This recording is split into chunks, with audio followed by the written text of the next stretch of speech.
Hello friends, the topic of today's lecture is scope of organizational behavior.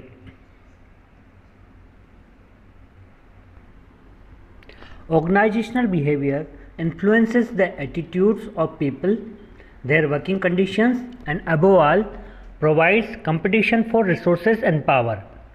Organizational behavior is the study of human behavior at work in organizations.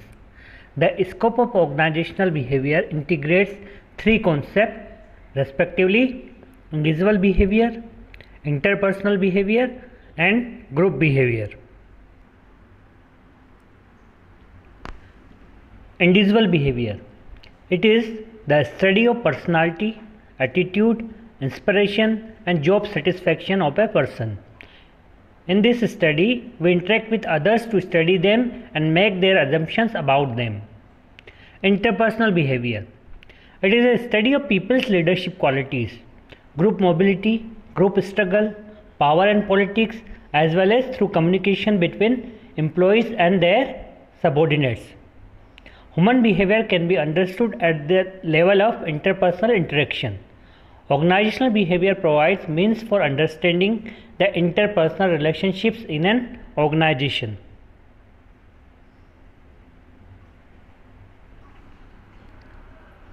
Group behavior. Group behaviors studies the structure of organization, formation of organization, and effectiveness of the organization.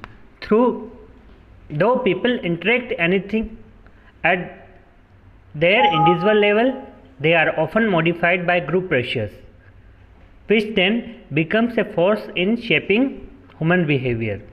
Thus, individuals should be studied in groups also. Intergroup behavior. The organization is made up of many groups that develop complex relationships to build their process and substance. Understanding the effect of group relationships is important for managers in today's organization. Intergroup relationship may be in the form of cooperation or competition.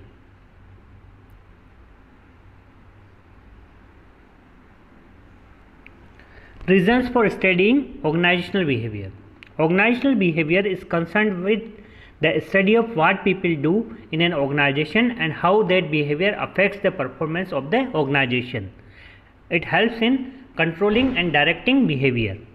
After understanding the mechanism of human behavior, managers are required to control and direct the behavior so that it conforms to the standards required for achieving the organizational objectives. Thus, managers are required to control and direct the behavior at all levels of individual interaction. Use of power and sections. The behaviors can be controlled and directed by the use of power and section, which are formally defined by the organization. Power is referred to as the capacity of an individual to take certain action and may be utilized in many ways. Organizational behavior explains how various means of power and sanction can be utilized so that both organizational and individual objectives are achieved simultaneously. Leadership. Organizational behavior brings new insights and understanding to the practice and theory of leadership. Thus, managers can adopt style keeping in view the various dimensions of organizations, individuals, and situations. Communication. Communication helps people to come in contact with each other. To achieve organizational objectives, the communication must be effective.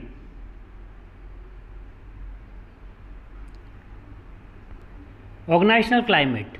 Organizational climate refers to the total organizational situations affecting human behavior. Organizational climate takes a system perspective that affect human behavior. Besides improving the satisfactory working conditions and adequate compensation, organizational climate includes creation of an atmosphere of effective supervision, the opportunity for the realization of personal goals, congenial relations with others at the workplace, and a sense of accomplishment. Organizational adaptation. Organizations as dynamic entities are characterized by pervasive changes.